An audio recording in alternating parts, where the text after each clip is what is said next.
Good night, everyone. How are you guys doing? It's good to see you guys back here on another Thursday night live edition of the Digital Age.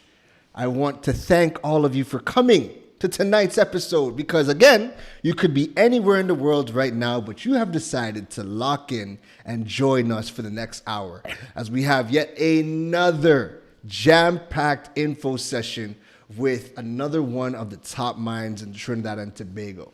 So, before we dive into anything, you guys know the drill if you guys have been tuning in week after week. And if you are new to the Digital Age Show, this live show, listen, this isn't here, you're not here to just have fun and take notes and drink your drink.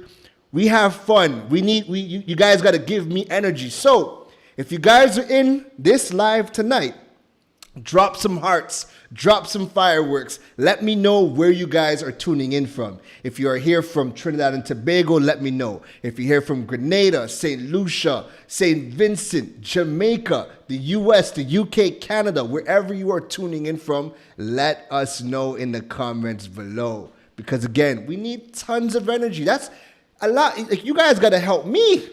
It's hard up here, when you're sitting around to yourself. You almost feel like you're talking to yourself sometimes. So the only way I get that energy is by you guys letting me know in the comments. Give me some hearts, some fireworks. Let me know that you guys are in here. So tonight, the guest we have tonight, listen, he is somebody that I love talking to. Because when he's not on camera, listen, the most energy, the most amount of life.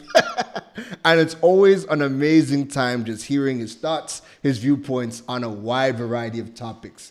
Listen, we're going to be bringing him shortly. But before we bring in tonight's guest, let's take a look in the chat. We're seeing people coming in. So we have Christine, good night from LinkedIn. I see you. Hi, Christine. Miss Warward, good night. She's tuning in from Facebook. Good night. Lizelle, hello. Facebook again. And Miss Sampson, I don't want to butcher the first name, but hey, you're tuning in from LinkedIn. Glad that you could join us tonight. And Janelle, how are you doing? I'm happy that you got to tune in live. I know you've been trying to come in live and you've missed it, but I'm glad you're here tonight. Who else we got? We got Anthony. We got Judy McCutcheon out of Grenada. Good night. We have Minneapolis, Minnesota is in the building. I'm not seeing your name, but glad you're here tonight. We got Raj from Karanaj. Good night. Tusum Dental from DC. We got more TT in the house. Listen, I love it. Ishmael, Dr. Venice, Devon Scott, my brother from episode 1. If you guys missed the episode with Devon, you guys gonna go check that out. A lot of knowledge on YouTube. All right, so we have a lot of people that are coming in. So I really want to get to the content for tonight. We have a lot of States people in here tonight too. This is going to be beautiful. All right. So without further ado, we are going to be bringing in the guest for tonight. So he is one of the main sponsors. Listen, when I came up with the concept and I went to him, it was a no-brainer. He said yes. Just send my secretary the details and let's get this started. Digital Age could not have happened without this man right here. This is the Group CEO of Eastern Credit Union, Mr. Chris Lewis. How you doing, Chris? I'm fine. Thank you, Karen, for inviting me to your show. Well, of course. We can't have the show without you. You could. Listen, nah, because even still, even if you were not a sponsor, you were still going to be on this because there's so much knowledge about this business space that we could extract from you, that the conversation with you still had to happen. Okay. So you, Thank you you. weren't getting away. You weren't getting Okay. away. So I know this is way past your bedtime. I'm glad you stayed awake for us Correct. to drop some jewels for us. I had to do some push-ups. Wonderful, wonderful, wonderful. So, Chris, so before we get started, what we like to do is now that we have you on camera, we have Yeah. people in the live with us. We don't start officially until we drop the digital age intro. All right, Chris, you sit Okay. tight. Sure. Thank you.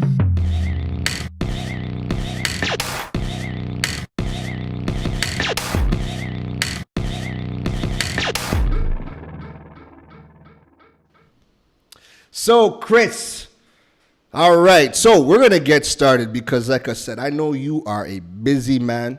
I know I dragged you out of your bed, so I don't want to keep you. I don't want to keep you extra long. I appreciate So wonderful. So, Chris, for the new people that are tuning in for the very first time, what we like to do is we like to give everybody kind of a quick breakdown of what to expect from tonight's episode.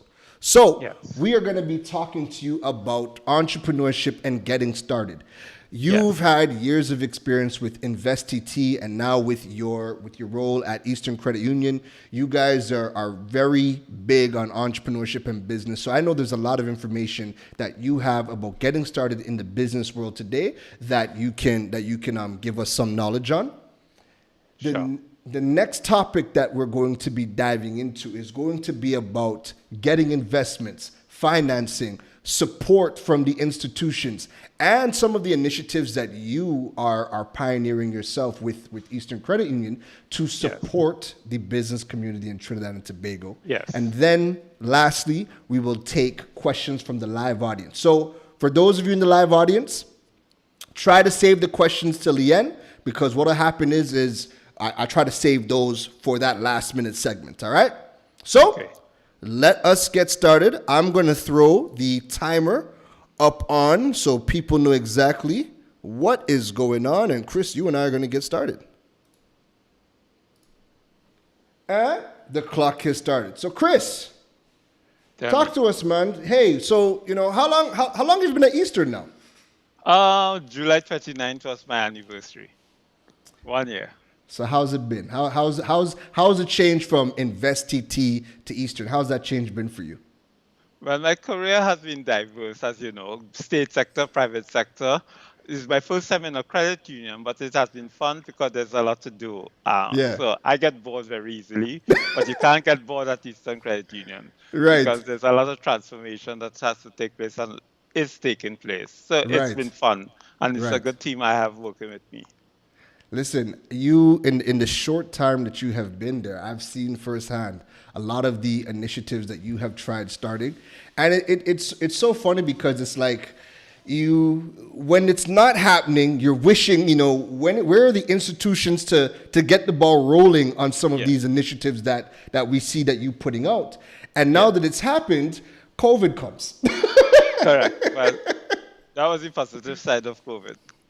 Ooh, so talk to us a little bit about that. How has COVID really affected Eastern Credit Union and some of the things that you guys are doing? Well, of course, operationally, we had to make some changes in terms of opening hours, sanitation schedules, face mask requirements, and so on. But on the positive side, it has pushed through our agenda of digitization to keep the members away from the branches and on their laptops, on their smartphones, on their tablets, doing business with Eastern Credit Union. So Right, it has pushed. We had a 3-year strategic plan which we had approved in January of this year. So COVID compressed that 3-year plan into 1 year in terms wow, of the digitization process because it became an imperative because of right, the circumstances. right. Listen, that is, the fact that you have been able to pivot very quickly. Me Yeah. and you have spoken, and I'm truly amazed because some of the other institutions, it feels like they've been dragging their feet. How Yes. what is the difference with you? How have you been able to really just stay on the ball and really push Eastern in the right direction to change with the punches at such a fast Well, turnaround time? well, part of it is my whole approach to life and to business. It was about research. So Eastern Credit Union was the first job I took where I actually researched the company for 3 months. Right. Before I started working, I analyzed the financial statements. I got information about the demographics.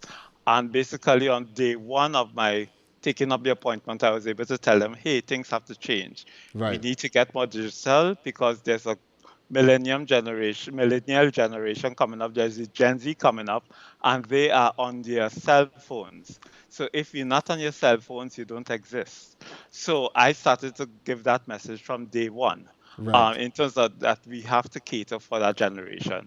We Right. had to cater for the entrepreneurial class because the traditional consumer lending, while it may still be going on and still be a significant percentage of the total business, it's changing again because of the millennial generation. They're in their Right. parents' homes for a little longer than normal. Usual, they're living at age 35 on an average.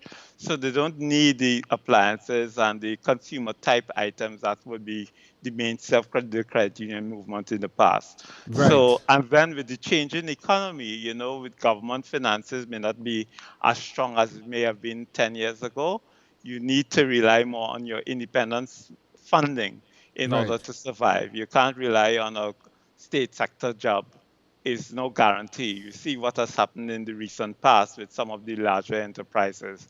So people now have to use their own resources. So the combination of the technology improvements with the digitization and the changes in the economy with the collapse in the world economy in 2008 and so to 10, that sort of created a perfect storm, and then COVID hit. So it was a natural pivot for us because we were already pushing in that direction. Right. So even before COVID came to Trinidad, we did our research. So once it was in a direct line of flight from Trinidad, say New York to Trinidad or London or Dominican Republic, I said, well, it's a matter of days or weeks before it comes to Before it Trinidad. comes here. So our management team and members of the board, we started to plan for that event. So when COVID came, it was a natural transition to the new reality. So is in a sense, it was preparation out of research and looking Right. at trends in what's happening in the society, in the economic environment, in the demographics of the society, and recognizing you must change. And look at that. And COVID really just came and sped that plan up. Correct. Correct. So now, one of the things that you talked about is the fact that the millennial generation and younger is no longer really taking loans for Yes. appliances or houses because Yes. we're staying in our parents' house longer. Yeah. People, let's say, buying a lot of the appliances because again we don't need it. Yes. But you decided to make the jump into doing more business loans. So Yes. is it that like what are you seeing that you could have foreseen that entrepreneurship is going to be play an even bigger role because you were doing this even before COVID. You were doing this since last year where you were doing that Yes. analysis. So what were you Yeah. seeing that you needed to pivot to offer more or cater more towards business loans and the business community? Well, as I said, it started with the national economy. So you could be less reliant on the sort of the mainstays, the government job kind of thing, the large private sector companies, to be you join it and then you're there for life. There's no such thing as a permanent job anymore. You Right. just everywhere you are, you're there for the time being. Right. So and then the younger generation coming up, they're growing up in a technology age, a digital age, as you call it. So they are more attuned to entrepreneurship as a viable career option, which may not have been the case in my time. So when Right. I went to St. Mary's back in whenever the day, it didn't think of entrepreneurship. You think of getting a good job and moving on in your career and so on. But the younger generation, they're thinking of, okay, what kind of app could I develop? How can I Right. make money for myself? What kind of business can I go into? That's a conversation that is taking place in the society that didn't used to happen as frequently 10 years ago. So it Right. was watching these societal trends that led me to think, well, hey, we have to be prepared. We can't let it pass by. It's not a fad. It's the way of the world. It's what's happening. So, what is the good thing with the technology again is developing a meritocracy in Trinidad. So, it's not about who you are and what you know and what's your surname. It's about what can you do, what value can you add to me, to my business. How can you make my life better and simpler?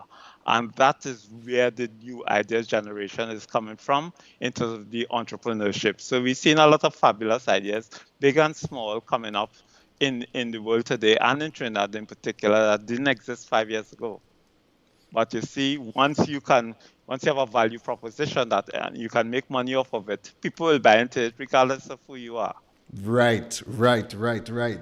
So, would you say, is it easier to start a business now in 2020 than it was, say, 10, 20 years ago? Well, you have more access to information. I think that's the big advantage. You have the internet. You can do some reading. You can go on YouTube, as you said in our to that Eastern programs.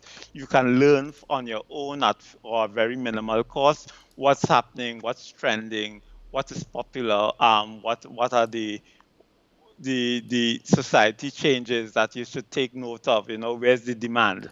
So you Right. have that information that you didn't have 10 years ago. So I think that that's a big plus in terms of going into business now. And it's not just about in terms of the business idea, but into the basic fundamental training, like doing a business plan. And so Right. in 10, 20 years ago, you just had UE, and then you had UTT near Custard. Now you have a Right. plethora of institutions that you could learn things from. So I would say yes, it's easier. And then the cost of entering a business, depending on the type of business, that has dropped. So the barriers to entry are not as high as they used to be unless you're getting into something very technical that will have a large equipment requirement to start up. But if it's a idea based type of business, you could do that on the cheap, $5,000 and you could get going. Listen, I'm glad that you said that because when people ask me about my journey and how I got started, Yes. when I started off as a blog, and Mm. that was garnering me attention. I was able to do series and gain partnerships, and I was making money off of that. Yes. But it allowed me to validate my idea that what I was trying to do with Yes. Droid Island, it was something I could really make money from. I Yes. decided to go the route of opening up a brick and mortar store. Now, Yes. the cost, the cost Correct. of opening that brick and mortar store was Yes. astronomical. But I Yes. paid it because I felt like at the time that was just a natural progression Yes. until I started to monetize my content and the partnerships that I was gaining with telecommunications companies and smartphone manufacturers. That was Yes. a whole lot more profitable monetizing my IP, and Yes. then shifting to an online business model where to turn my blog into a fully established e-commerce platform cost me 500 TT. Yes. Peanuts. Absolute peanuts, So one thing that you and I had talked about was the idea of validating your idea before Yes. you go to market. So in your infinite wisdom, what are some tips? What are some things that we could look at for the entrepreneurs that are starting out to how can they validate their ideas before just saying, you know what, I want to build I want to go into retail and I need $100,000. Like, what are some things that we Yes. could be looking at to get started? Well, I'm glad you raised that because often the last thing you need is financing. I mean, I'm representing a financial institution, Yeah. but really that comes at the end. The first thing you need is a good idea, something that makes sense, something that would add value to people's lives, something that would create a positive difference. Then Right. is it marketable? As you said, can you monetize it? And the critical thing is it scalable? So Right. you may be making some very good tamron balls, but is that a business venture you should go into? Because if somebody comes and wants 1,000 tamron balls, can you deliver it within a couple of days or something, or would you be able to have to turn on the order because you just can't scale up to delivering 1,000 tamarind balls. So Right. it has to meet those kinds of criteria. So I think first you have to, because there are a lot of people and there are a lot of instances I see in the Trinidad society, I won't call the names, where they have all the money, but it was just a lousy business idea. And I might watch it and I'm like, hell no, why did they go into that in the first place? It Right. just didn't make sense. So spend your time developing your business idea, developing your business plan, looking at your cash flows and what you call stress test the cash flows. Because one of the things about business, the costs tend to stay constant or increase, revenues tend to go up and down. I need you to So say that again. I need you to say that again. yes, well, costs tend to stay constant or increase, and revenues tend to go up and down. So when you do a fantastic cash flow and oh, I'm making my $1 million in the first 2 years and things are looking good, and I said, Chris Lewis comes along and said, okay, let me take a 10% cut in those revenues and a Right. 5% increase in those expenses, and what do we have? And it might be a different picture. And so you need to do that to do those numbers and to be sure about those numbers because really it's not just financing you're coming for, it's an investment that you are making of yourself, of your time and your own resources, and you don't want to lose that investment you are personally making. So Correct. so that's important. The next thing is you have to know what you're doing. You may be technically sound, but do you know how to run a business? Ah. Continue. Continue. I don't want to cut you off. Continue. Continue. I love where you're going with that. Yes, because some people they're very good at what they're doing. They're very good at making bicycles, but do they Right. know how to market the bicycles? Do they know how to target which group they should target? What sort of design styles are appropriate for bicycles today? So maybe in their head they have a bicycle from 10 years ago, but the young people, young generation coming up don't want that style bike. They want something with a fresher look. So the marketing elements, the costing elements, they may be making a bike that's very good and sells very quickly, but you know what? They're losing on every bike that they sell because they costed it incorrectly or they costed it too highly because they're not using a marginal costing approach in the sense that if you invested in certain equipment, that's sunk cost. So you can't try to recover that equipment cost on every bag that you make. You Right. have to say, well, okay, what portion of that cost am I going to allocate to each of my bicycles to get a fair price looking at what the market is offering? Right. So those kind of elements, if you don't understand all those concepts and principles, you need to get the help that you would need to have a sustainable business. And Uh, I'm. Go ahead. Go ahead. and there are a lot of institutions available in Trinidad and online that could help you get there, but you need to have that grounded. So you can't just sit back and say, oh, I'm the best bike maker in the country, and that's not enough. Right. You need you have to be the best businessman too. Listen, and I'm glad you said that because it stems into what I wanna go into Yeah, is we whenever I hear a tertiary education or a tertiary institution offering an entrepreneurship course, right? yeah, And then I say, okay, we're teaching it in school. And then you try to do your due diligence and figure out, well, who is teaching this yeah, entrepreneurship class? And then you find the name, and that yeah. person has never run a business. Hmm. And then it kind of it throws a lot of people off from taking an entrepreneurship class. Yeah. So when it comes to learning business, where should we go to learn how to conduct business? Because it's one of those things where nobody really teaches you out the gate. You might have the idea, you might be able to fund the idea, or maybe there's not a lot of cost to start that business. But where Yes. can we go to really learn some of the fundamentals of business so that we can build a business that is sustainable? That's a tough question. I'll give you share some of my experience. Please, when I was yes. when I was in business school, and it was one of the better schools in the United States, a lot of technical knowledge and so on. But they said the number one skill in management, not so much entrepreneurship, but management, is people skills. Have to know how to communicate to people, how to get people to perform at a level that you want them to in order to help you. Right. If you don't have those people skills, it doesn't work. So the translating that somewhat in terms of entrepreneurship, I don't think it's something you can learn by itself. Well, okay, I study this course and I'm suddenly an entrepreneur and I go off and be successful. No, I can learn certain management skills in terms of a balance sheet and cash flows and marketing techniques and so on. You can learn those things and you could Right. apply them. But in the end, the hard part, which you learn by yourself basically, is how do you put everything together? And there's no magic formula. And I think that's the first lesson to learn. There's no magic formula. Because John was successful doing X doesn't mean that I, Peter, will be successful doing the same thing.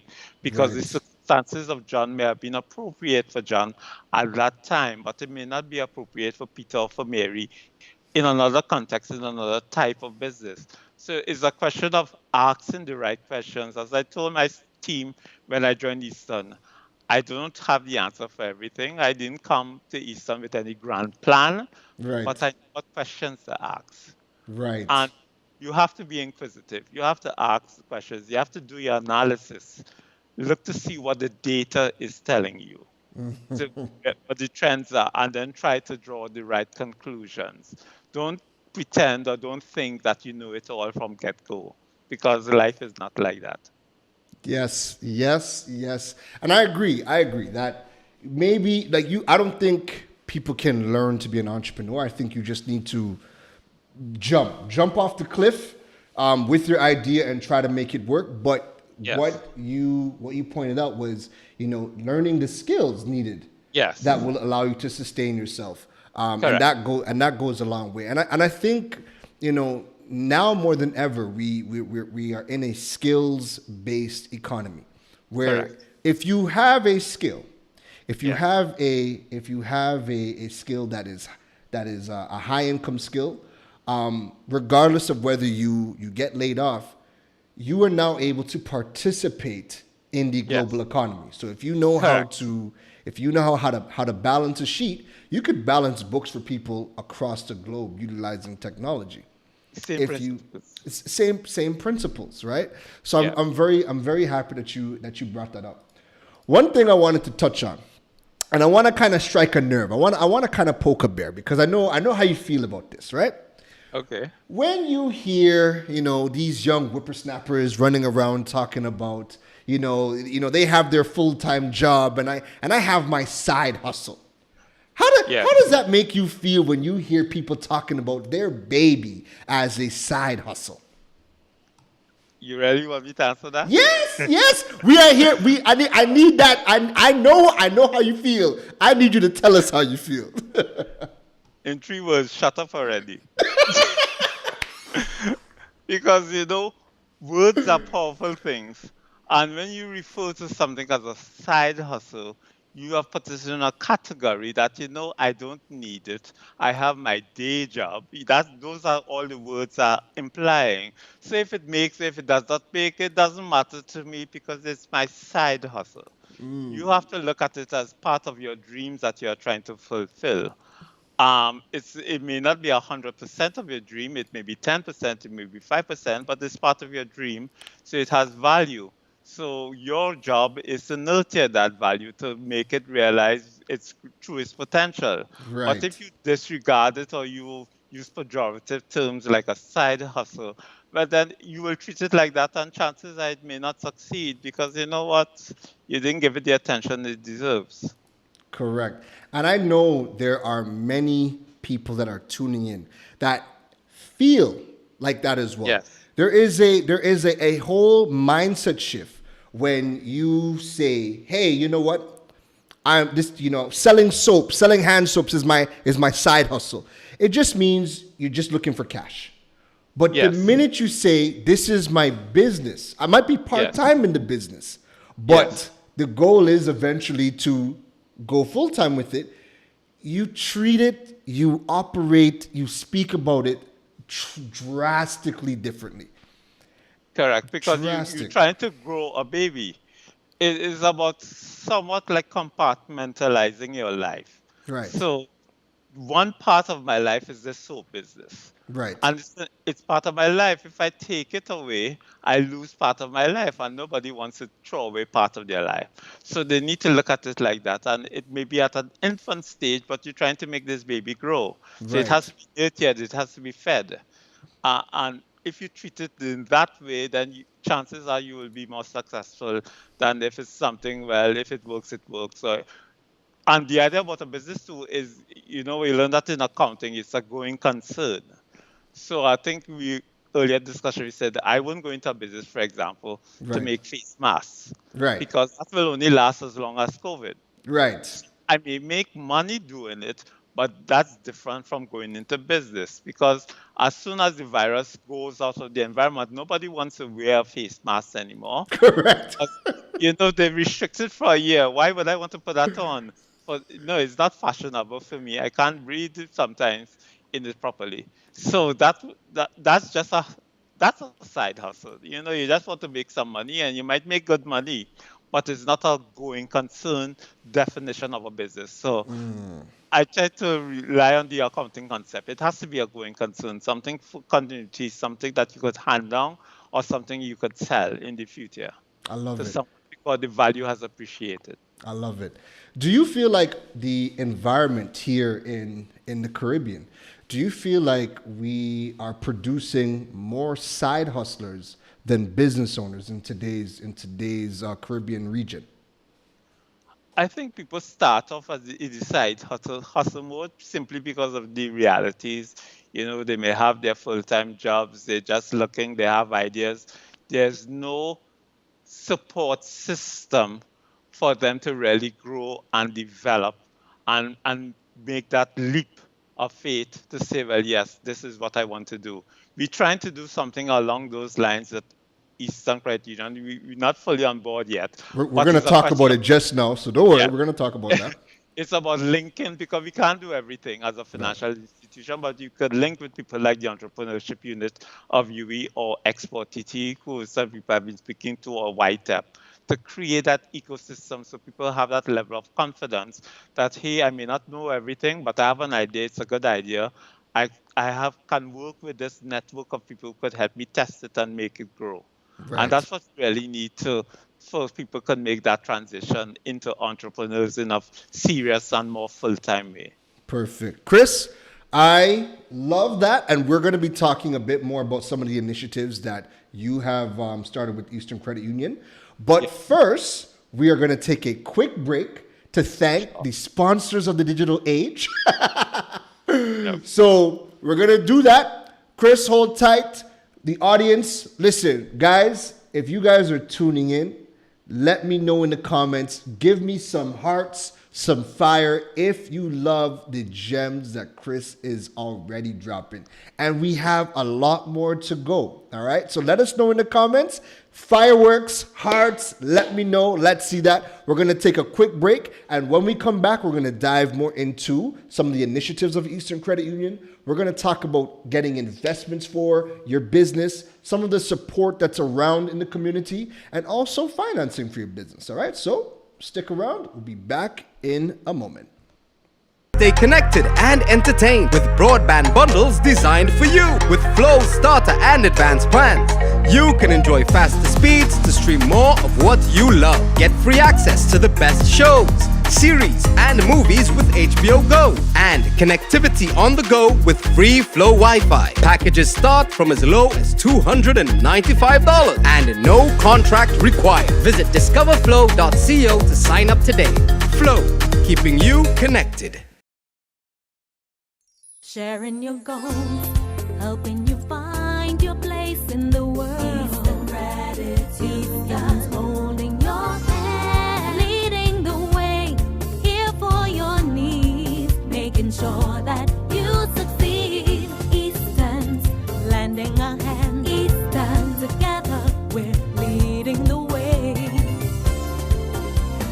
Eastern Credit Union. Jamal just sent me a text. Chris, So we're back live, and I hope that the Eastern team is locked in and loaded and checking it out. I hope we're doing good. Again, let us know in the comments if you guys are enjoying the program so far. Hearts, fireworks, you guys drop that. Let us know that we are doing good. So the next part of the show is going to be diving into, like I said, investments for the business or how to get investments, financing for your business ideas, and also the support and the initiatives that Eastern Credit Union is really doing for the community to help foster a more of an entrepreneurship community and business community. All right. So we're going to have that clock started. And Chris, let's get right back into it. So just to kind of piggyback off of where we left off, right? Talk to us about you are providing with Eastern. You're doing some new support initiatives, and it goes beyond. So we know that we have the financing, the new financing tools that you guys are releasing for business owners. But I also want you to touch on that, but then also talk about the partnerships that you and Eastern have acquired so that you can create this entire ecosystem.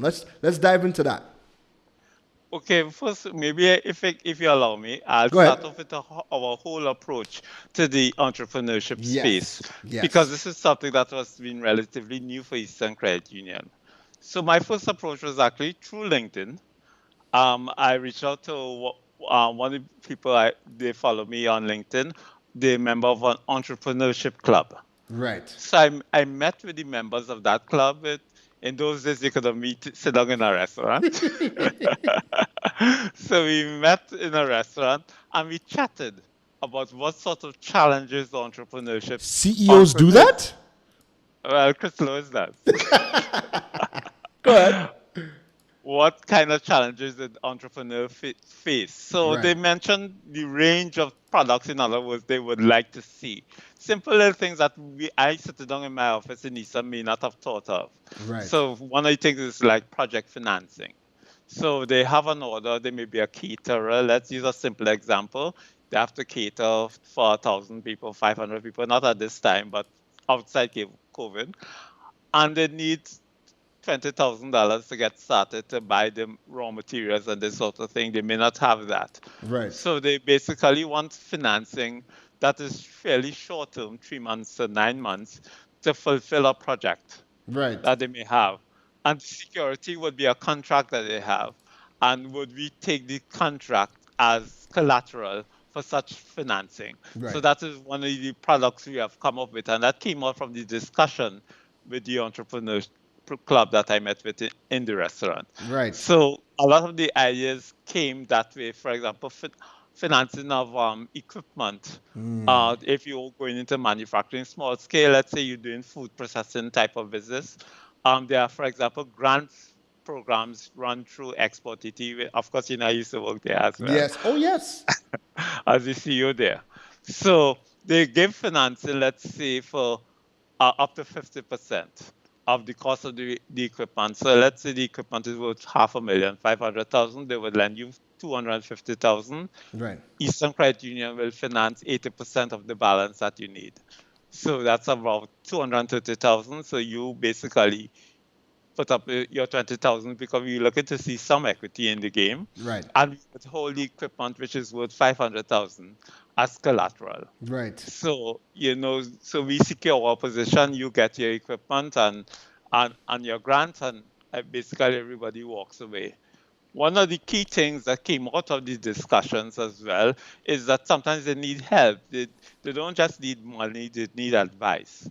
So this is where, again, I reached out through my links to Entrepreneurship Unit of University of the West Indies, the Department of Management Studies there.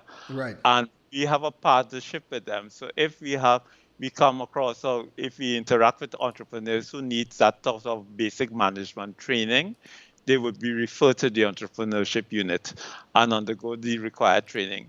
Right. Beyond that, the Entrepreneurship Unit at Management Studies would supply a mentor who it's a small cost attached to it. Right. Who would come into your business once a month? Because again, sometimes that's what you need. You need somebody to tell you, hey, you're doing the wrong thing. Right. Or why is your sales down? Ask hard questions that you have to answer. It's still your business, but you still have to answer to somebody who, so in other words, you have to get your facts straight. Right. Correct. So that's part of the program that we have. So we have that link with Entrepreneurship Unit. We have the link with Export TT, who has a whole range of capacity building programs for exporters. Right. We now developing, we have initial conversations with YTEP in terms of that market and their That's entrepreneurship huge. programs for the youth. So, and again, they too will have some financing needs after that. So our approach is about building an ecosystem. So you're not just coming to Eastern Credit Union Just for for the a loan. money. Right. Yeah. Because you could go other places and get that. But we want to make sure you succeed because entrepreneurship has, as you would know, has a fairly high failure rate. So we want to reduce the risk of failure, and that is through education, that is through training. So we are invested in that as well, that we don't just want to lend you money and sign here. We want to make sure that in the end you have that money, you can make best use of it. So that is the kind of approach. We're developing a business center which should open by the end of this month, which is catering strictly for entrepreneur loans and small business loans to people are already in existence. Yeah. And well, you know what?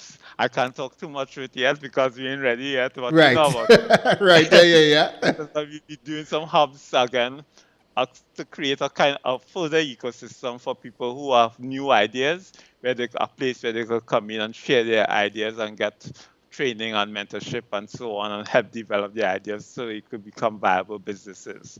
So it's about developing that entire ecosystem. And that is where Eastern comes in. Listen. And that is what we're trying to create because we realized very early that is not simply about getting money. That's the easy part. Correct. People have money.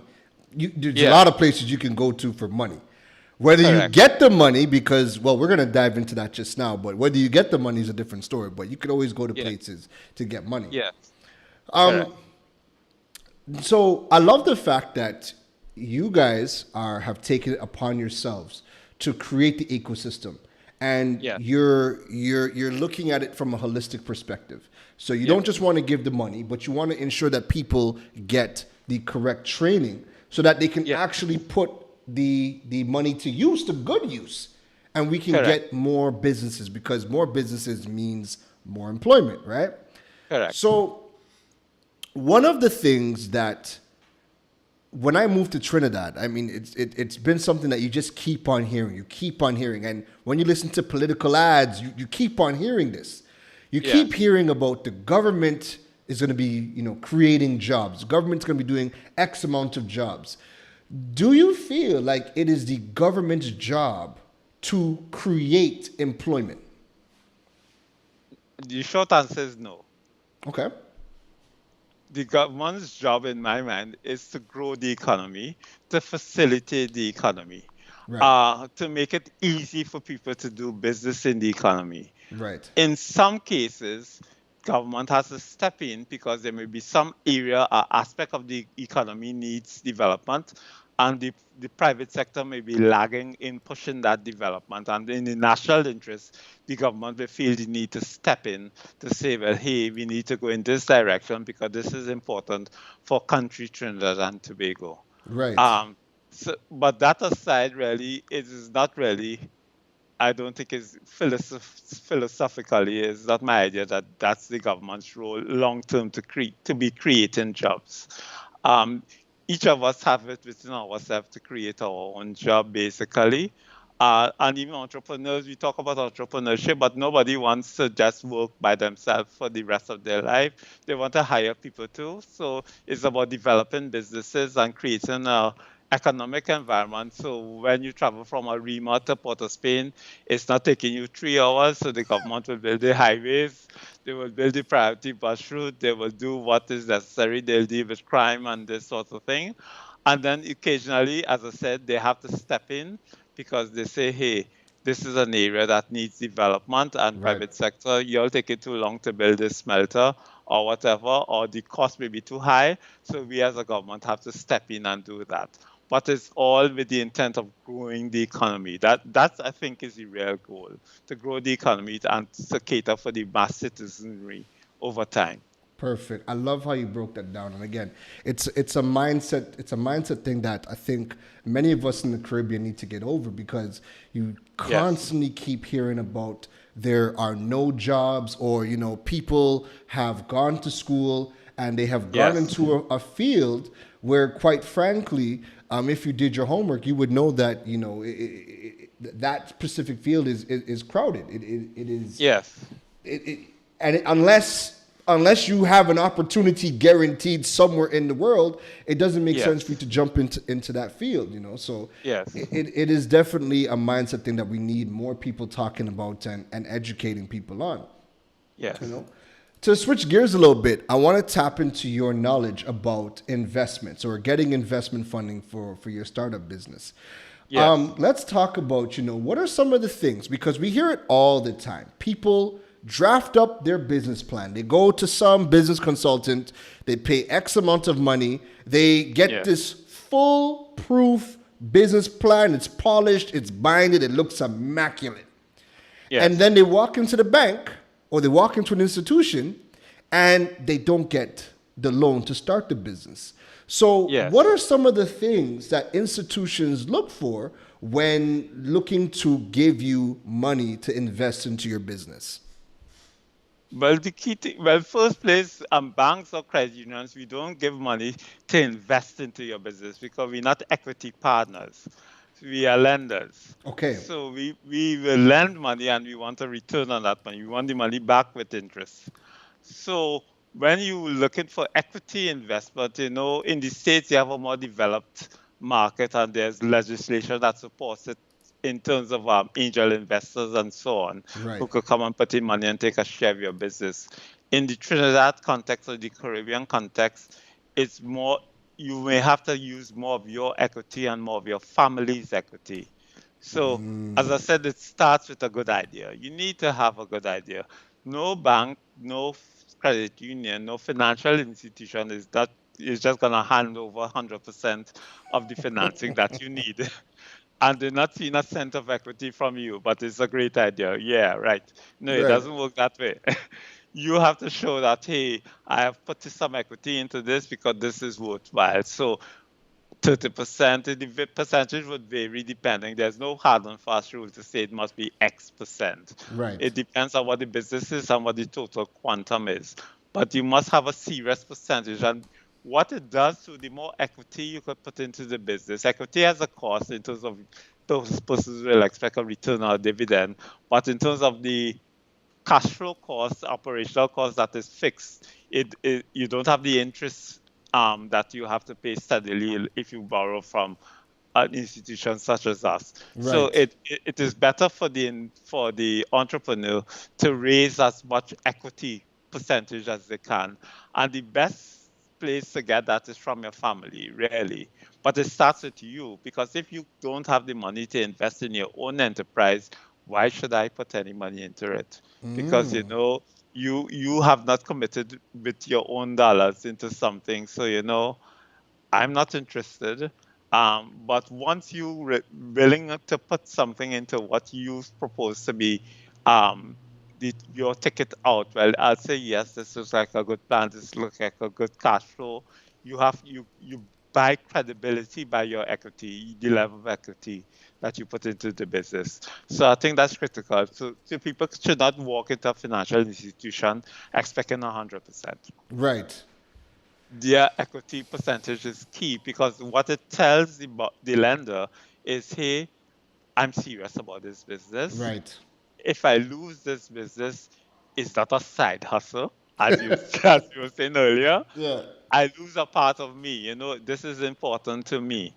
And if you send that message through your level of equity, then people will be more inclined to lend on that once the cash flows and everything, and once the business makes sense. As I say, it can't be for face masks. It has to be for something that has longevity towards it in terms of our business idea. Gotcha.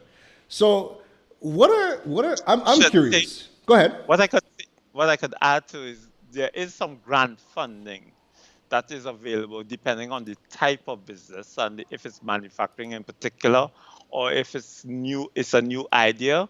The government has several grant funding schemes that are accessible that you could get, well, as they call it, free money. That's what a grant is. You don't have to Right. pay it back. And so especially if it's a new idea now being developed, my advice to you would be try to access as much grant funding as you can because that comes with no strings. You just have to follow the guidelines, of course, of the grant. You can't get the grant and do something else with the money.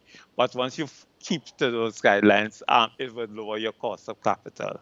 So that would be my key advice. And you get it through Export TT, you get it through Caribbean Export, which is a regional body. That's extremely good advice, and it's broken down so that people can know, what they should try to access, especially when they're starting out. Yes. One thing I'm curious about is, what is some of the age brackets, some of the ages that you see of people coming in to access some of the business loans? Because when I know for the millennial generation, I'll speak for the younger generation too. Many of us don't have the capital Yes. and money to have a lien for that loan. Like we don't have the lands, we don't have the money to put in to get Yes. that loan. So, Yes. like what are some of the age brackets that you are seeing coming in more for the business loans? Is it the older generation? Is it the young guys coming out? Like, give us some insights. It depends on what your life experience is. And what you see in Trinidad and you see internationally, it runs the spectrum. So I think I was sharing that conversation with you. I visited a tech hub in Canada attached to Ryerson University. And you have the retired CEOs who are 65 in the same hub with the young entrepreneurs who are in college studying, who are in the 20s.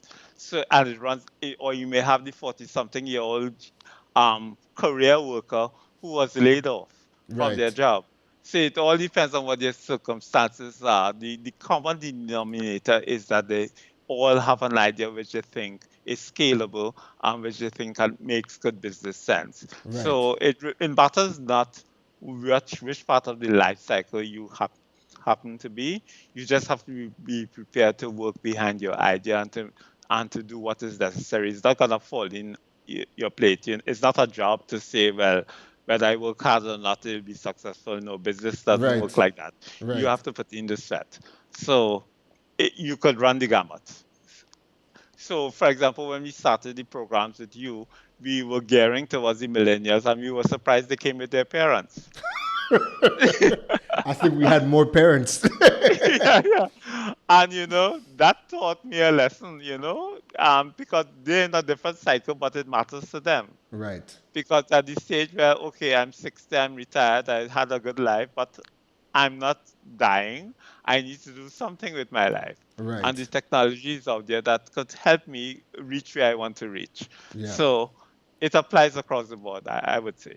I love it, and I think one of the things that that we had started with today at Eastern, even though as we just said we got a lot of the parents that were coming into the program, I think more millennials need to start learning some of the high income skills or learning a lot more of the businesses that don't require a lot of capital because Correct. Again, I know for me, moving to Trinidad, I just moved here, started with family, didn't have money to invest into my business. But then Yes. my thing was always too, well, how could I take this idea that I want and start it as cheap as possible? And Yes. if I had learned how to build e-commerce websites before I, went and got money and saved up to open up a store, I would Yes. have easily went the route of e-commerce platform because with the e-commerce platform, it cost me next to no money to build myself. And then even with products, I didn't have to now stock products because I went the Yes. route of drop shipping where when an order comes in through my website, people pay 100% up front. And then I bring the orders or I bring the products in from my suppliers and have it delivered to my customers. But we just don't hear these conversations much happening in Trinidad. And I remember seeing online, you're just seeing young people talking about how hard it is to do business in Trinidad, and how hard the institutions, how hard it is to get loans from institutions to start these business ideas. I think the problem is how they define business. So I'll give you a personal example. So there's a good friend of mine, no names will be called. Yeah. But I was supposed to get involved in terms of a gym, the traditional gym business. Right. And then COVID hit. And I told him, frankly, forget that. Right. Because that will be with us for 2 years. And you can't be paying rents anywhere, and then you're restricted in terms of your membership, how many people could be in at the same time. Or as we have a case now, our gyms are closed. Right. That's too risky. So, but using the same fitness theme, you can be online. You could have an app, you could provide online training for people, and you could have a very viable business that is totally online or outdoors or something like that. But that's the business model that I think makes sense for you today.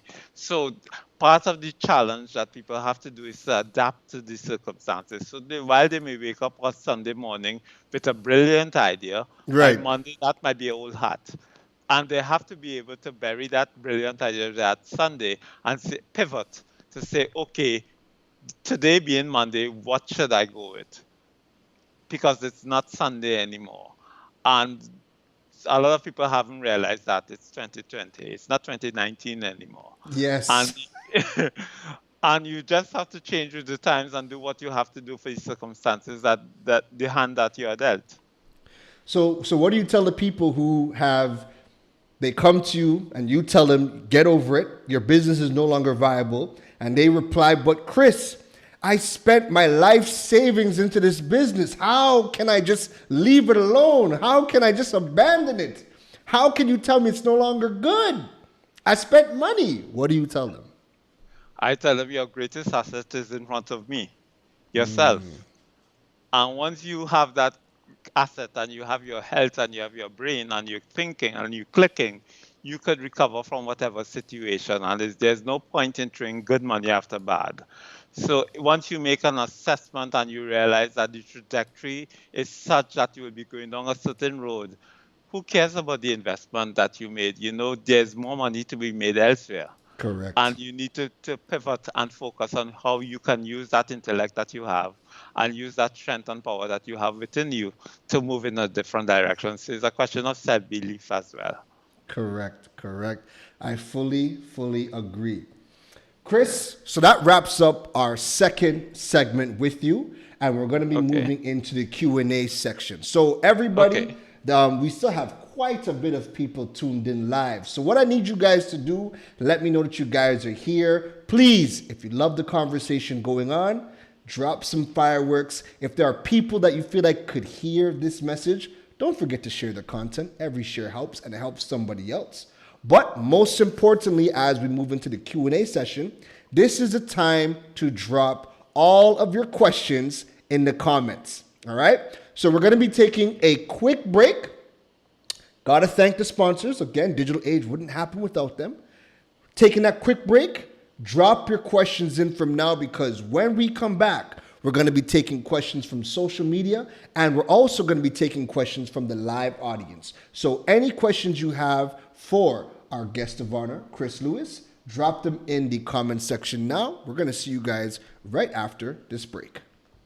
Stay connected and entertained with broadband bundles designed for you. With Flow, Starter and Advanced plans, you can enjoy faster speeds to stream more of what you love. Get free access to the best shows, series and movies with HBO Go, and connectivity on the go with free Flow Wi-Fi. Packages start from as low as $295 and no contract required. Visit discoverflow.co to sign up today.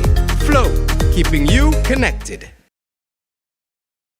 Sharing your goals, helping you find your place in the world. Gratitude, holding your hand, leading the way, here for your needs, making sure that you succeed. Eastern's land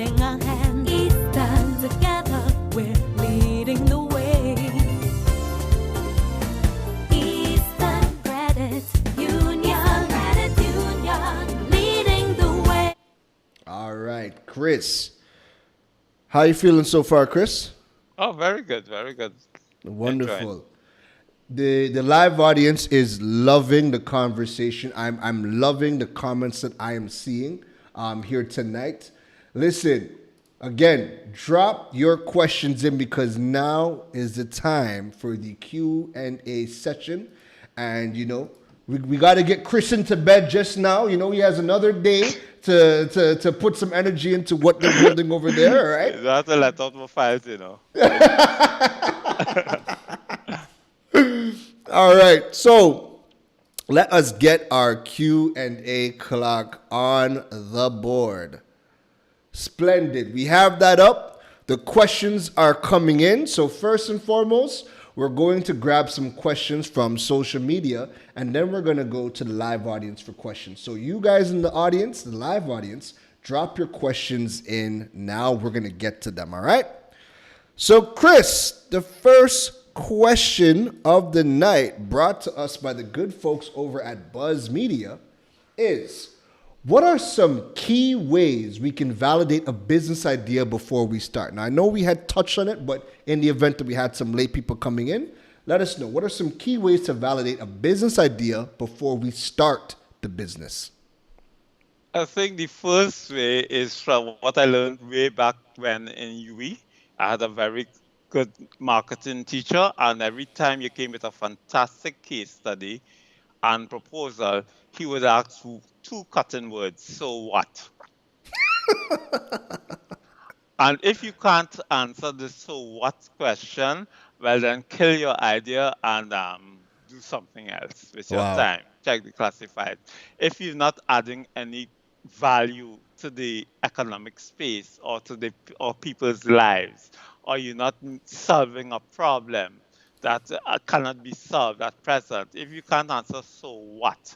So yeah, I'm going to do this and it's gonna be great and I spend so much money and yeah, have all this publicity. So what? If you can't answer that, well then forget your idea. Wow. So I think that's the fundamental thing. It has to pass the so what test after you do all that you're planning to do. The second thing, it should be something that is attuned to you. You can't be going into a business because your friend Mary or John went into a similar business and made a ton of money off of it. So you figure you could do it too. It has Surest to way be to death. yeah.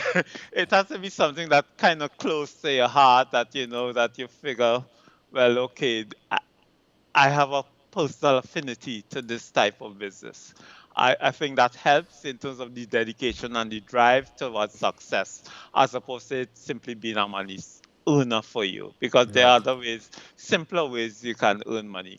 Um, as I put it in what you learn in business school, it has to be higher than the risk-free rate.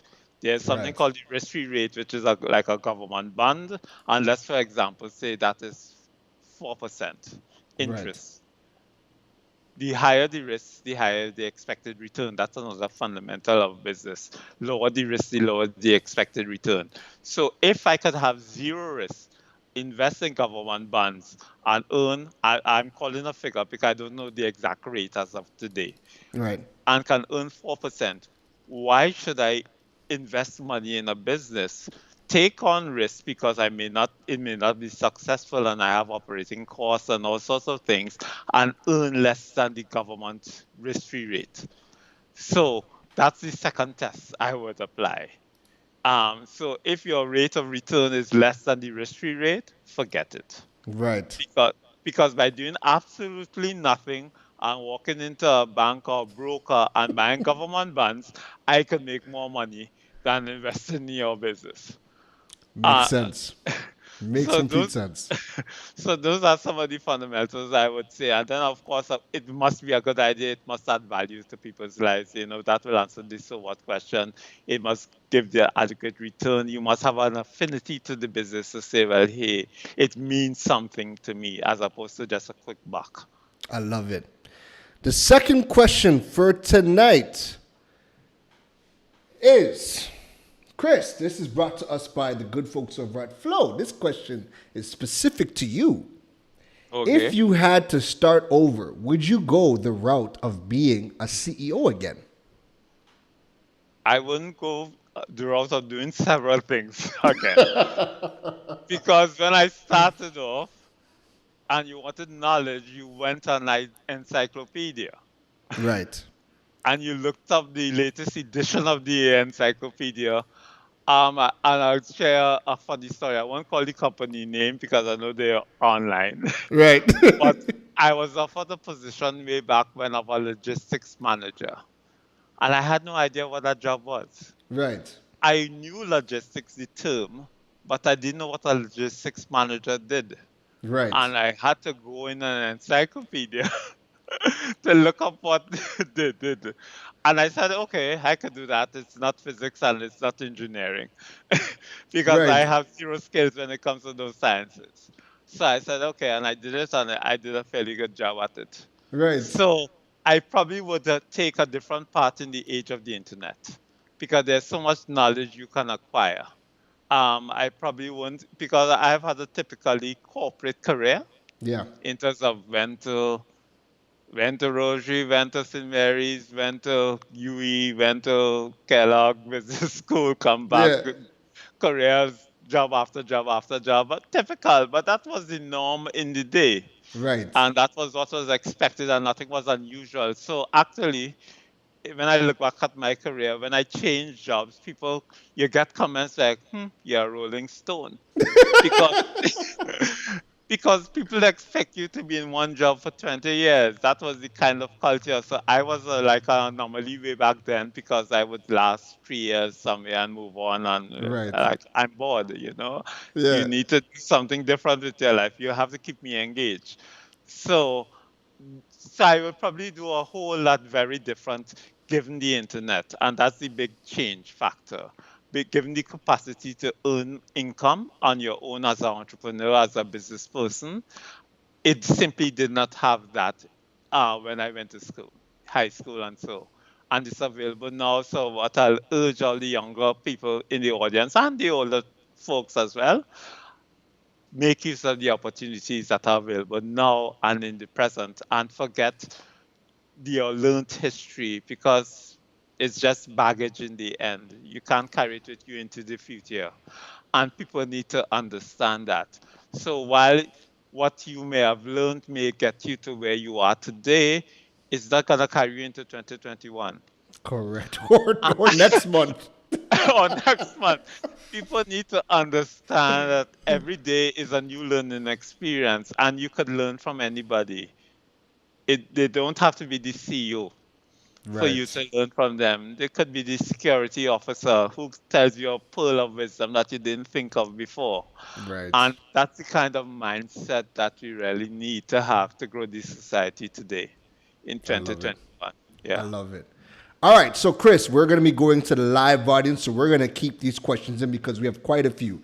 If you haven't dropped your question in, feel free to drop your question in the comments now. We are now coming to the live audience. So, the first question comes in from a Nikita Lewin. Nikita asks, this is a good question. Where should I put most of my energy, my 9 to 5 that is helping me to invest in my side business or my business that I want to grow and stop working one day? Well, that's a hard one. Because at the stage that, and what's the name? And Kita? Nikita. Nikita, at the stage Nikita is in, is a question of balance and Right. determining where is the right balance, where's the 60% and where's the 40%. Right. So your day job is what is paying your rent or your mortgage or buying your food and so on. So you have to give people what's due. What it means as an entrepreneur is after those 8 hours of what's due, you have to invest the next 4 hours or 5 hours into your personal business for it to grow to where you want it to be. You can't just come home and spend an hour on it and turn on watch TV. Yes. You have to alter your life. So to use a simple example, if you're working 8 to 4 doing what you have to do, give them their full time because you're being paid for that.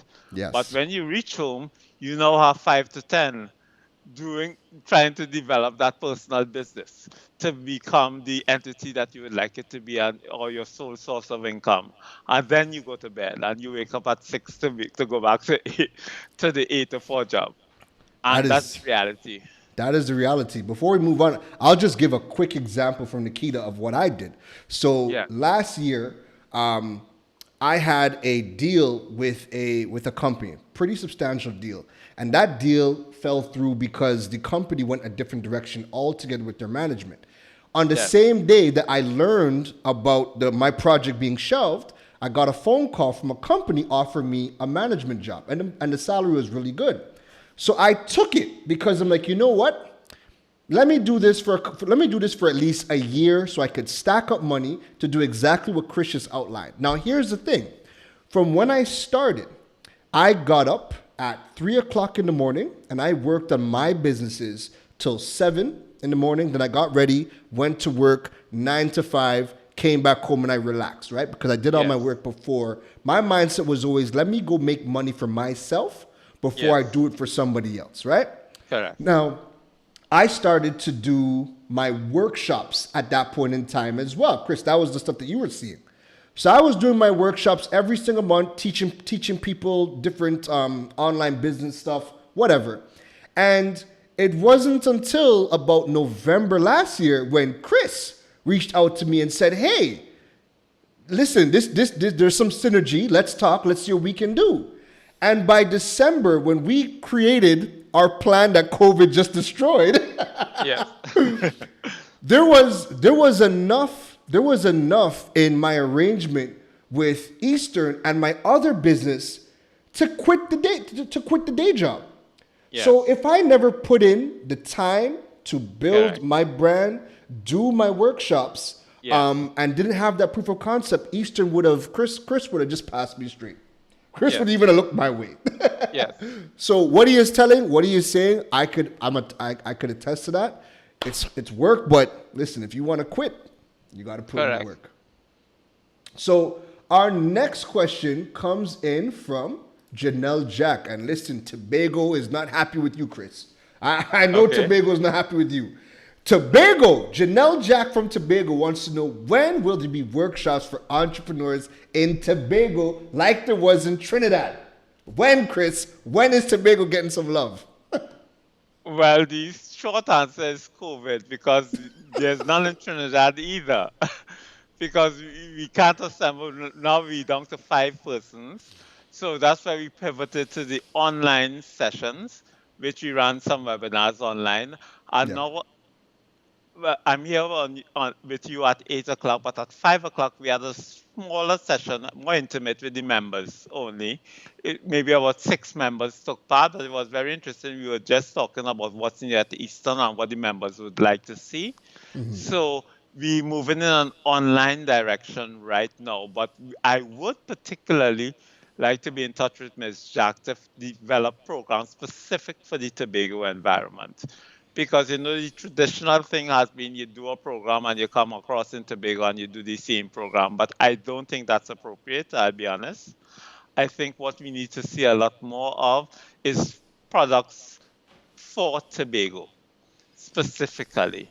And actually, that's one of the mandates I gave the management of our Tobago branch at Eastern. I want to see lending products, savings products for Tobago, not products that we launching in Trinidad and trying to sell in Tobago. No, I want to see Tobago-based products, because it's a different market, it's a different culture, it's a different people, and I think we need to recognize that in our marketing, in our product development, and that's the direction we go in. So you can let assure Ms. Jack, I'll be calling her. Yeah, listen, and Janelle is a great person because she does a lot of stuff. I'll connect you guys offline, but that'll be a Yes, very good sure. discussion. So Janelle, please contact me after. You know how to reach me. So next question comes in from Jolene, and Jolene wants to know, Chris, you touched briefly on the financial tools that Eastern provides. Can you elaborate? Now I know that is a very big thing to elaborate on. Yes. I think the better answer would be, where could she find out more information offline on the financial tools? Well, the simplest way is our website, ecunewexperience.com. And there's a button on the first page, is one of the things I implemented when I started at Eastern, called the experience button. And she could just go onto that button and say what she's looking for, whether it's business financing or what sort of financing she needs, Right. and just put it there. When she sends that request in, it comes to me, it comes to the head of the branch network, it comes to the marketing manager, it comes to the head of credit admin. So the four senior executive managers, it comes to the deputy CEO. We all get that correspondence. So, the action starts at a high level. So it's not lost in an info at queue. So it comes to the very head and we follow up. So that's a quick and dirty way to get started. Alternatively, I can't remember the call center number, but you can call our call center and relay your information. But the quickest way I would recommend is just go to the website and type in what you're looking for in the experience button. You'll leave your cell phone number and we'll follow up from that on that way. Perfect. All right. So, Chris, we're going to try to fly through to get as many questions in before we wrap up. All right. Yes. All right. So, next question. This one's pretty short. From Shane Wallace. Shane is asking, when will you guys be upgrading your Sprint card to chip and pin technology? Chris, I want to know the answer to that too. So do I. So I had a conversation today actually with our IT team lead. So all I could assure is we're working on that. We have a deadline that we have to meet. In terms of the central bank guidelines, the deadline I believe is 2021 December. We certainly want to do it way before then. Yeah. So we're looking at our options right now, and we're having discussions. Well, not this hour, but up to today, we've had discussions in that regard. So that's on our front burner. So Perfect. hopefully, within 6 months, we will see some progress. Perfect. I love it. So, Ciel Environmental. Hi, Shan. How you doing? Shan is asking, as an entrepreneur in the waste management sector, you mentioned how grants can help. I saw the ECU offers a green loan, but it does not cover waste equipment. Has Eastern Credit Union thought to broaden its scope? Okay, well, to partially answer that question, one of the things I did in preparation with the recently held elections, I looked at both parties' manifestos. Well, of course, we know which party won the general election. And in the PNM manifesto, there is reference to grants funding for green projects, and certain targets were set for use of alternative energy by 2030 and so on. So on the government side, I know they are looking in that direction, giving grants, giving tax incentives for going green and for using alternative sources of energy. And what we hope as Eastern to partner with those initiatives of the government to make it more financially viable for persons. We already work with people who are in that business, and we have a couple of projects in the pipeline. So my advice would be give us a call. Again, the quickest, easy, fast and dirty way is through the experience page, and we will make the connection there that way. But that is a focus for us because, we have the whole campaign about do right by the environment. So it's an area that is of importance to us. Perfect. Next question comes in from Marlon. This is a very good question. Marlon's asking, the creative industry such as events management services have taken a hit. Yes, we Yes. can't party no more, Chris. From Yes. your perspective, what do you suggest would be the best thing for these people to do in these times? Okay. Well, there's a thing called virtual events, which I know you hosted, that training session. So in terms of staying within your field, that is one thing you can do a pivot. It's not the same as filling a stadium with 30,000 people, but I see Jamaica had some very successful virtual events Yes. with millions of people all over the world tuning in. I forgot the name of the reggae fest that they had, or the wars between Beanie Man and Vibes Cartel and these kind of things. So you can pivot in that kind of way. But what I also like to suggest now is maybe a good time to do some research, some of that downtime, because to share a personal experience when I had left a previous job and I was home for about 7 months. Yeah. And that was the best 7 months of my life in terms of being able to think, being able Right. to develop new projects. And if you're working in a creative space, it gives you that time for your creativity to really come to the fore and to say, well, okay, what next for me? Where next should I pivot? Where should I go? What's the trends? Do my research. What is happening around the world? So my two-sided answer is the virtual events type of approach, and the second answer would be in terms of the research.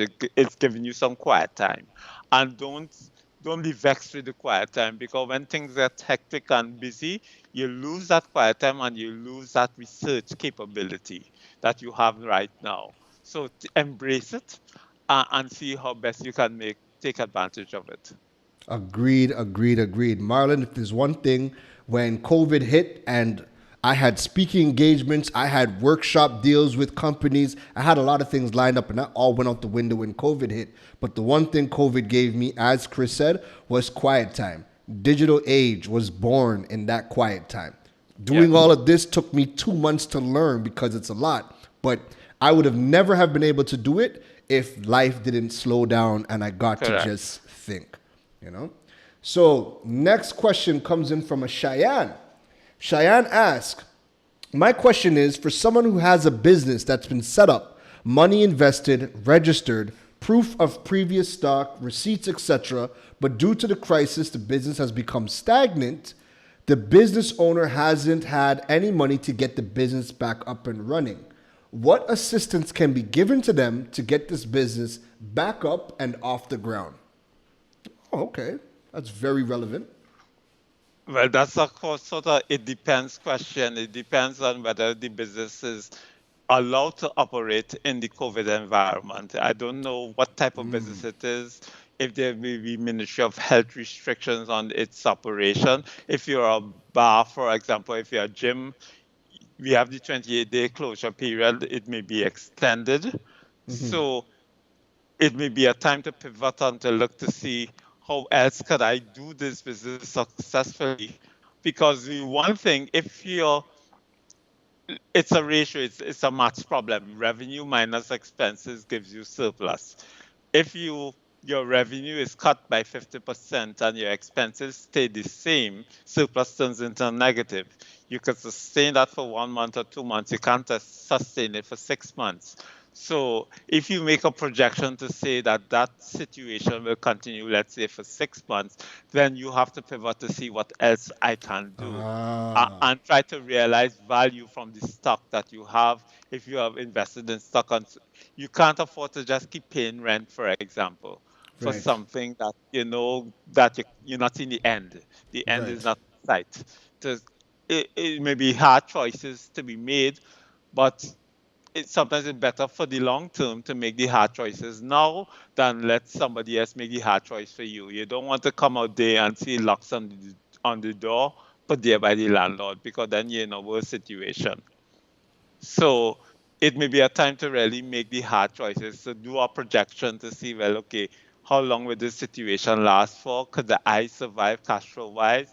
If not, what else can I do? How can I realize cash? What else can I, like, for example, I don't know if you noticed it, but a lot of well-established business places in Trinidad, when the lockdown occurred, all of a sudden everybody was selling fruits and vegetables. In front of record store in Maraval, I saw a vegetable stand. I'm like, what's going on here? And I saw it somewhere else again. They just pivoted. You know, The campaign is build your immune system. yeah.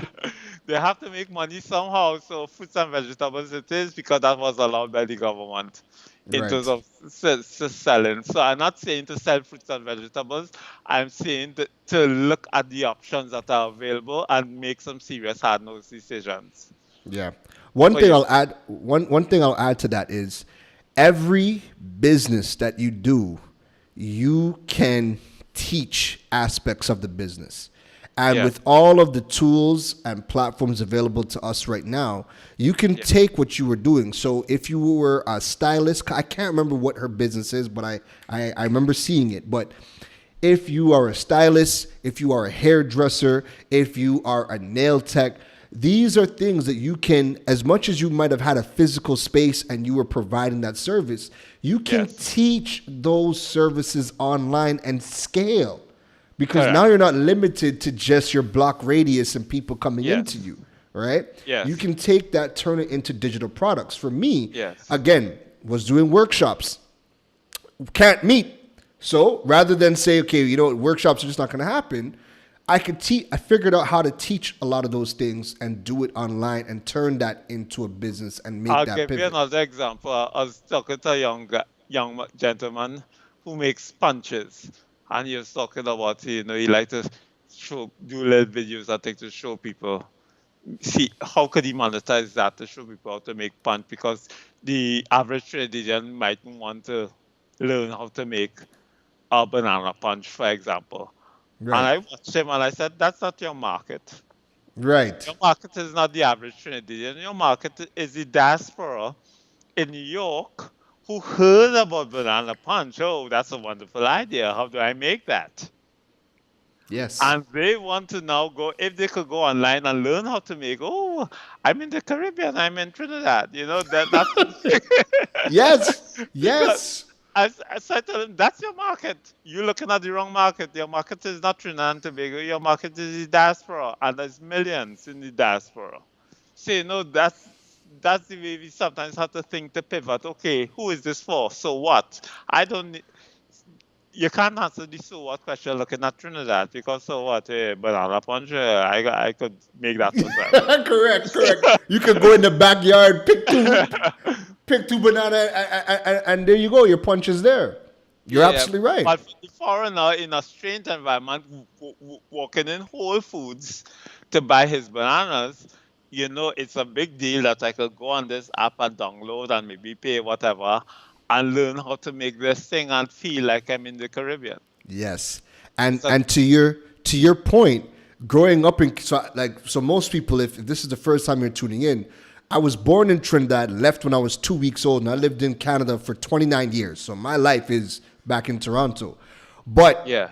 one of the most coveted, listen, every time we came to Trinidad and my mom brought me on vacation, one of the most coveted things we always came and looked for was we made sure to get a up-to-date Naparima's cookbook. Yes. We made sure because, again, like in Canada, life is a lot busier. People are hardly ever home. We got to cook Yeah. for ourselves. And if I wanted to make a little, macaroni pie and stewed chicken, Correct. I was going to get it on I have Sunday. one and I came to say. Yeah, exactly. So Yeah. start thinking along those lines. So, Chris, we're going to take 2 more questions and then we're going to wrap up, all right? Okay. So, next question is coming in from Rayard Singh.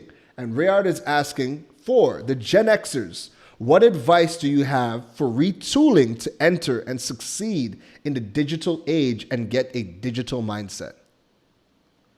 It depends on what your interest is. Follow your interest. Do your research to see what's trending, where the opportunities are. Look at people. You get a lot of ideas from just observing people and seeing how people live, how they travel, how they eat, what kind of challenges they get going about their day-to-day life, and saying, hey, you know what? I could make this easier. Right. I could simplify your life. Once you could get that aha moment, you could probably have a business idea generating from that. So a lot of my ideas. So for example, I think we having the conversation. I have about 10 domain names saved up. A couple of them have turned into websites. Right. But it's from looking to see what's the need in the society that needs to be filled, and then the domain comes up from that because it will fill a need. Right. So it's the same principle. You need to fill a need. You can't just be in business because, okay, it sounds good. Right. It has to be that, hey, you answer the so what question.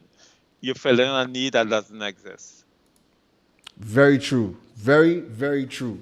Chris, the last question for tonight. comes in from Dominic Chapman.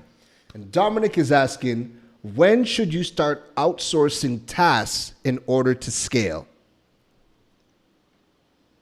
If you could start from the beginning, start from the beginning. Because you will have certain skills. You know, sometimes we have a business mentality. Oh, I could do everything. I'm an entrepreneur. I'm master of my own business. But if somebody will earn 10 cents to do something you're not particularly good at, give them the 10 cents. Because you could spend the time making the 90 cents on something that you're good at, and you'll make more of that 90 cents. So that kind of mindset. So it could happen from the very beginning. It just has to be low cost enough that it makes financial sense. But that is what allows you to scale.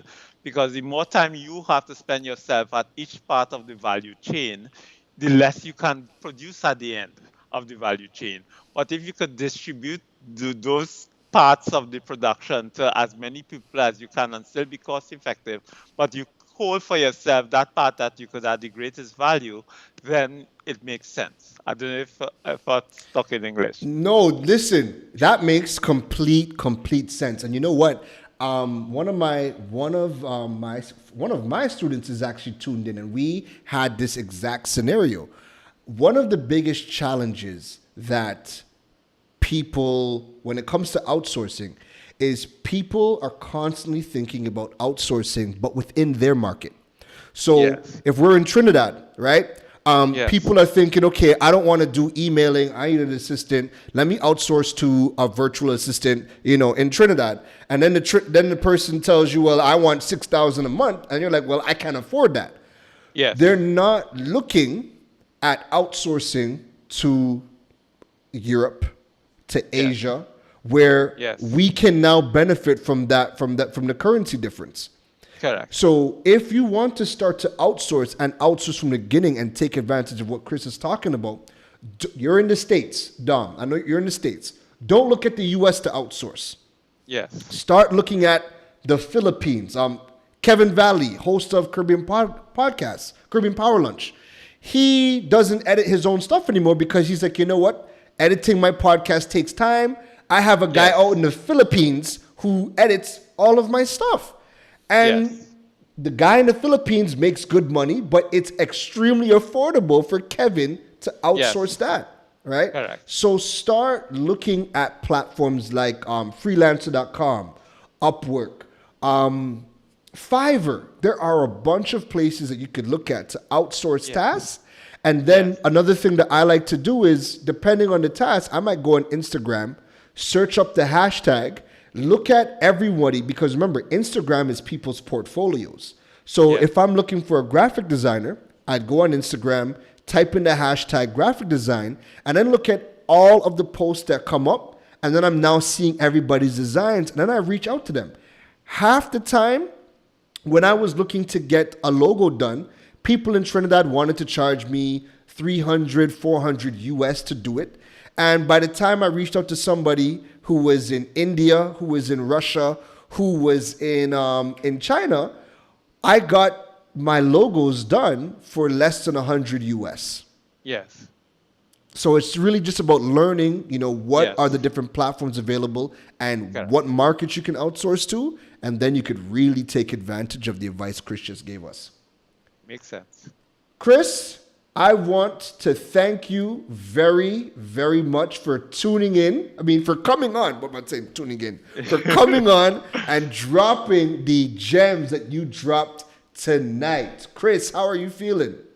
Very good, very good. I enjoyed the experience. Was a little apprehensive at the beginning, but it turned out quite nicely. Yeah, man. Yeah, it's always a vibe, man. It's always a vibe. Yeah. And we always have very good conversation. So before we close, do you have any closing words for the digital age audience tonight? Well, first, thank you again for having me on the show and to assure everyone that Eastern Credit Union is ready to do business with you to help your business grow. And it's not simply about providing funding, but trying to develop that ecosystem so your chances of success are much greater with Eastern. Love it. Love it. Chris, thank you again for joining us tonight and giving us tons of wisdom. Listen, guys, if you are in the audience and you have stuck with us right to the end, let me know that you guys are here. Drop your comments. Let us know how you enjoyed tonight's episode. We always go through the comments that you guys leave. Let us know that what you guys felt about tonight's episode. Drop some hearts, drop some likes, drop your comments. We're going to be checking all of those things out. So next week, Thursday, 8 p.m., we are actually going to be talking to a award-winning journalist and personality and content creator. Her name is Recolia Phillips, and she is going to be in a really, really great discussion with me talking about tourism and technology. We're going to be talking about, a wide variety of things that, different countries could be doing, a lot of the hotels, all of the stakeholders within the tourism industry, what they could be doing from a digital perspective. So we're going to be talking digital marketing, we're going to be talking content creating, and we're going to be mixing it into the scope of tourism. So next week is going to be really, really fun. She's one of my favorite content creators, and she's won a very prestigious award last year for her work on Uber Soca Cruise. So next week is going to be all about tourism, technology, digital marketing, all right? So again, if you guys enjoyed tonight's episode, let us know in the comments below. Drop the fireworks, leave your comments. Listen, next week is going to be fire. I cannot wait to tune in with you guys. And I hope to see all of you at next week's episode. All right? So until that time, I just want to say thank you for tuning in. We'll see you next week on The Digital Age. Okay, bye.